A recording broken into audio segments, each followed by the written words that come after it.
কদিন আগে এই রেনফল ফরেস্টটা আমি বানিয়েছিলাম, তো 4-5 দিন পরে আমি আবার রিভিউ দিলাম যে গাছগুলো কেমন আছে। তো সত্যিই গাছগুলো খুবই ভালো আছে এবং তার সাথে আমি ইয়েলো লাইট দিচ্ছি আর RGB লাইট দিচ্ছি।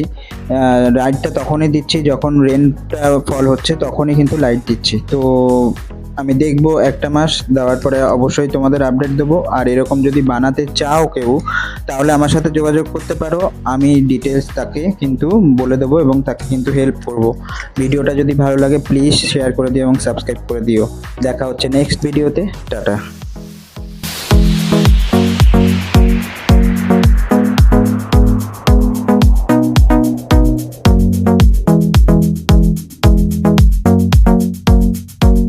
কদিন আগে এই রেনফল ফরেস্টটা আমি বানিয়েছিলাম, তো 4-5 দিন পরে আমি আবার রিভিউ দিলাম যে গাছগুলো কেমন আছে। তো সত্যিই গাছগুলো খুবই ভালো আছে এবং তার সাথে আমি ইয়েলো লাইট দিচ্ছি আর